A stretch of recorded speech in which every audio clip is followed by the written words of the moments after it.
Les modèles de famille sont aujourd'hui pluriels. Un foyer sur 10 est recomposé. Lorsqu'une famille se reforme, ce sont de nouveaux liens qu'il faut tisser entre les parents et les enfants, entre les enfants aussi. Alors, quand le petit dernier arrive dans la fratrie, il faut repenser l'équilibre du foyer et surtout retrouver sa place. Dans Ex-Utéro, le podcast signé l'essentiel par Massif, la parole est donnée à des femmes et à leurs partenaires qui nous parlent des bouleversements engendrés par l'arrivée d'un bébé. Christian est le père de Louane, 20 ans, et de Lénie, 17 ans. Coralie est la mère de Liam, 8 ans. Ils ont eu ensemble Léane, âgée de 18 mois aujourd'hui. Les plus grands regardent, parfois avec amertume, le privilège de leur petit frère qui est le seul à avoir ses 2 parents pour lui. Alors, comment être un parent qui parvient à être suffisamment là pour chacun ?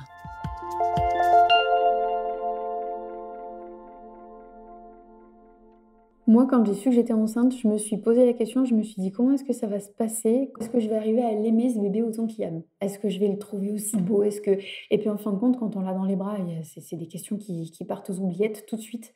Et on se rend compte qu'en fait, on peut aimer juste 2 fois plus fort.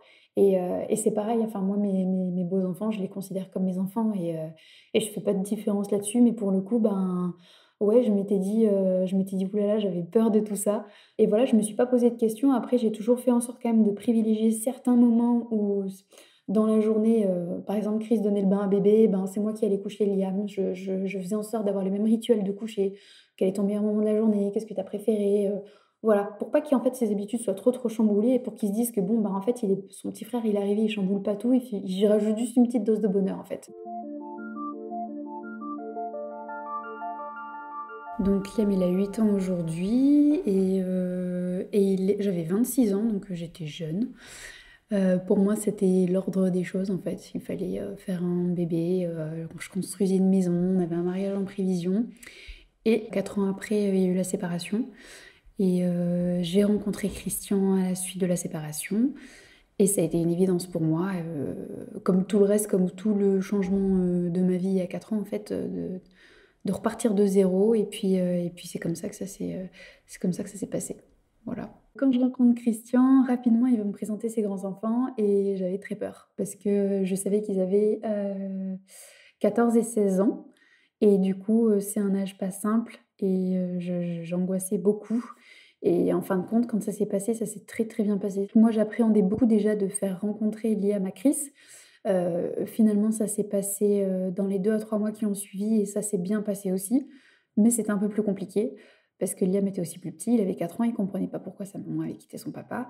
Alors que Louane et Lénie, ça faisait très, très longtemps que ses parents étaient séparés et du coup, voilà, pour eux, c'était un peu la suite logique des choses. Mais moi, j'avais vraiment plus envie de prendre mon temps et du coup, je l'ai pas eu, mais c'est pas grave. Avec Lenny, il était beaucoup plus souvent chez sa maman, donc je le côtoyais moins. Par contre, le peu de fois où je le côtoyais, ça se passait très très bien. Après, je sais que Lenny, il est très très proche de sa maman et j'avais pas justement envie d'avoir ce truc de me rapprocher encore plus pour que ça soit mal pris.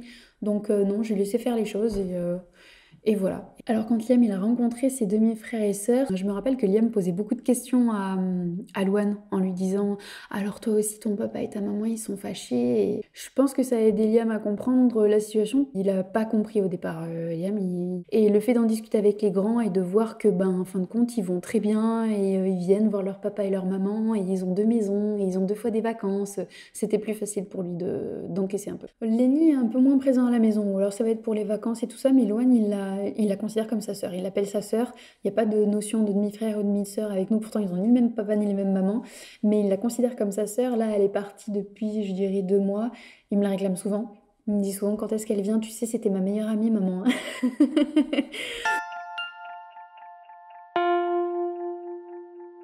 Alors quand je suis tombée enceinte de Liam, j'ai attendu un peu pour l'annoncer à Liam parce que il s'était revenu dans des conversations qu'il aimait bien avoir un petit frère ou une petite sœur, mais voilà. Quand il est arrivé, on a fait en sorte que tous les enfants soient là. Donc c'était vu qu'il est né en août, c'était un peu plus facile avec les vacances, donc ils étaient tous là et ça s'est très, très bien passé. Vraiment, j'ai vu une grosse fierté, tout ça, il y a eu des petites phases de jalousie, mais parce qu'en fait, la naissance de Léane a coïncidé avec, le fait que Louane vienne habiter avec nous. Donc en fin de compte, sur le même mois, Liam, il est passé de fils unique à grand frère et petit frère. Et ça a été une phase un peu compliquée où, bah, du coup, il a fallu se réorganiser d'un point de vue, familial et ça a été difficile pour lui de trouver sa place. Je l'ai même amené consulter un petit peu parce il me faisait souvent des phases où il disait qu'il préférait être chez papa parce que, bah, il y avait que papa qui s'occupait de lui, que voilà, moi j'étais en plus j'allatais Léane, donc c'est vrai qu'il était quand même souvent avec moi et ça a été une phase un peu compliquée. Je dirais que ça a duré peut-être 6 mois, mais après, là, à chaque fois qu'il se retrouve toutes les semaines, c'est petit frère par-ci, petit frère par-là, il est trop content et Léane, c'est pareil. Donc cette phase est terminée. Il a su rapidement trouver sa place après.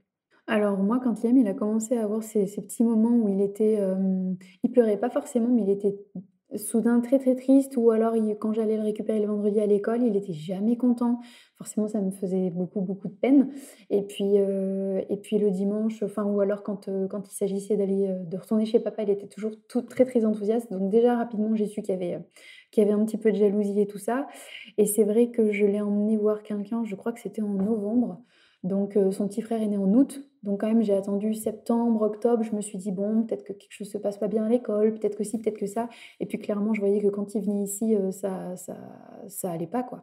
Ça allait pas, il était triste, il pleurait, vraiment il avait des grosses crises d'angoisse où il me disait que: «C'est pas que je t'aime pas maman, mais je préfère être avec papa», donc ça c'est des mots, ah et combien de fois j'ai retenu mes larmes et puis je me suis dit, j'en ai parlé à ma maman, de qui je suis très proche, qui essayait d'aborder un peu le sujet et tout ça et puis elle m'a dit: «Tu sais, peut-être que de l'amener voir quelqu'un, ça lui ferait du bien, une personne totalement neutre». Et du coup, j'ai demandé avis, auprès de mes amis qui m'ont envoyée vers cette psy qui était bien et même moi, j'ai été amenée à la voir parce que du coup, je me sentais tellement mal, je me sentais tellement pleine de culpabilité, j'étais frustrée, je ne savais pas comment faire, je ne savais pas si je devais faire du temps avec les 2 ou du temps aussi rien que pour lui, mais étant donné que j'avais toujours l'allaitement, c'était toujours un peu compliqué à prévoir donc du coup, en fait, non, elle m'a rassurée et elle m'a dit que c'était aussi une phase normale. Chris, quand il voyait les réactions de Liam, il me disait, il y croyait pas trop. Il me disait que je m'inquiétais beaucoup trop, que tout allait bien se passer, que c'était normal, mais que voilà, ça allait finir par passer. C'est vrai que du coup, quand je lui ai dit que j'allais l'amener voir quelqu'un, au départ, il m'a pas trop pris au sérieux. Il m'a dit: «Mais pourquoi?» Parce qu'il y a aussi cette image, un peu populaire comme quand on va consulter quelqu'un, c'est qu'on est malade, alors que c'était pas le cas pour le coup. Donc je disais: «Bah, faut t'enlever cette image de la tête parce que je sais que ça peut l'aider et si je vois que ça fonctionne pas, bon, on passera à autre chose, c'est pas grave». Mais j'avais beau dialoguer, communiquer au maximum et faire intervenir des personnes autour de nous, ça changeait pas la situation. Donc je me suis tournée vers quelqu'un, du milieu médical et pour le coup, ça a été pratique. Mais c'est vrai que lui, sa réaction, ça a été de se dire, «Non, ça va passer et tu t'inquiètes beaucoup trop, en fin de compte, ça va, quoi».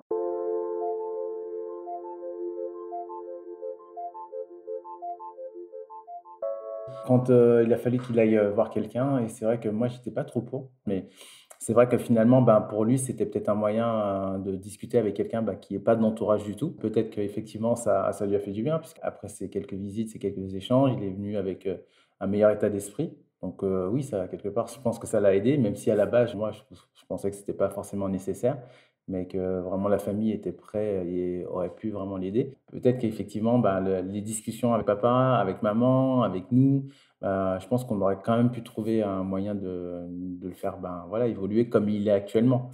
Voilà, je pense que oui, c'est mon avis. Là-dessus, je la laisse prendre, vraiment la pleine responsabilité. Pour moi, c'est logique et c'est normal. Là, je tiens mon rôle, entre guillemets, «à l'écart» quand il y a des choses, à ce niveau-là qu'elle peut voir justement avec Thibaut, le papa de Liam et c'est pour moi, c'est normal. Donc j'ai pas forcément, même si j'ai mon avis, c'est pas à moi de prendre la décision pour Liam. À ce niveau-là, non, c'est vraiment, ben, la maman et le papa.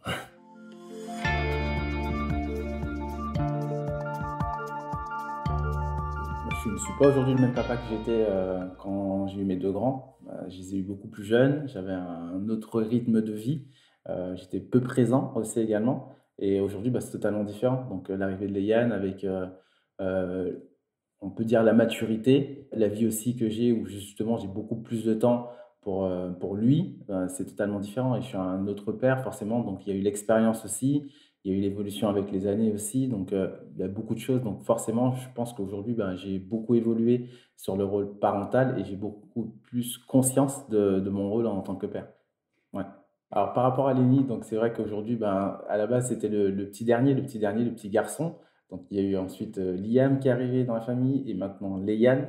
Donc c'est vrai que j'ai senti, même s'il n'a pas dit ouvertement, mais j'ai senti dans son comportement qu'il était un peu touché, ce que je peux comprendre aussi également. Donc c'était plus le seul et il voit aussi aujourd'hui que je suis un papa qui est beaucoup présent avec Léane, qui a beaucoup plus de temps pour Léane. Ça n'a pas été la même chose pour lui et donc forcément je peux comprendre qu'il soit un peu touché et impacté par ça. On a discuté dernièrement, je les ai vus il y a 15 jours du coup sur Évreux. On en a beaucoup parlé et il m'a dit que c'était vraiment quelque chose qu'il attendait. Aujourd'hui, le planning, il n'est pas adapté en fonction de notre activité, mais en fonction de la famille et ça fait toute la différence. Par ce rythme de vie-là, en fait, qui tourne autour justement, ben, de Léane, mais Liam aussi également, l'idée, bah, c'est que, voilà, qu'il ne soit pas considéré comme, l'enfant roi ou le petit chouchou de la famille. Voilà, pas du tout. Donc j'y pensais pas plus tard qu'aujourd'hui encore, en me disant, ben, qu'il était avec nous sur notre activité, qu'on a passé du temps ensemble et c'est quelque chose que j'ai vraiment pas envie qu'il ressente et que les grands aussi, voilà, s'imaginent. C'est là où on prend le terme, bah, super daddy, super mommy. Parce qu'en fait, là, en réalité, c'est ça notre rôle, c'est d'essayer, bah, vraiment de donner le maximum pour que c'est pas faire attention à tout, mais vraiment faire du mieux possible chaque jour pour tout le monde, pour qu'ils soient vraiment tous sur le même piédestal et qu'il y en ait pas un qui se sente délaissé.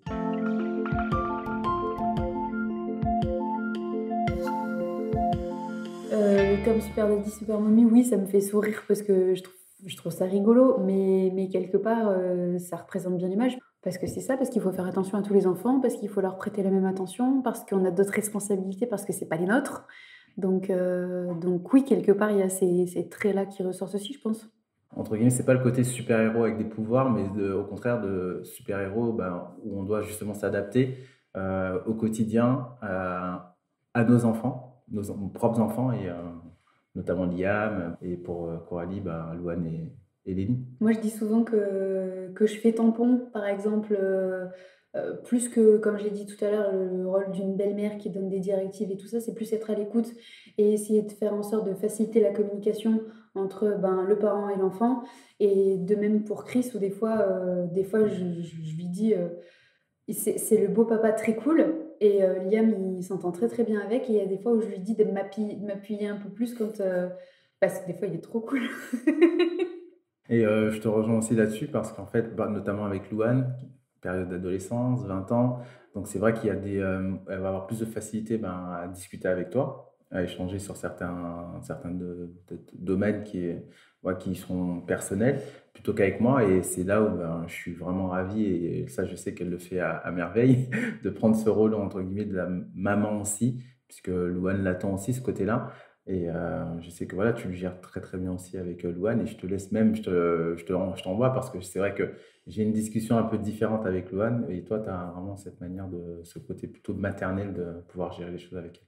On ne s'est jamais dit, ben tiens, quand ça sera une décision pour Liam ou pour Louane, c'est moi qui prends la décision. Non, c'est vraiment au cas par cas. Quand je pense que c'est son rôle d'intervenir, je laisse faire sans aucun problème.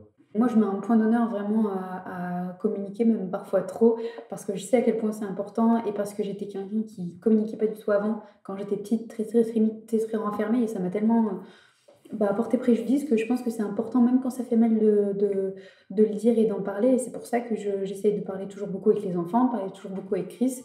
Et voilà, je pense que c'est vraiment la clé d'une famille recomposée ou non, en fait.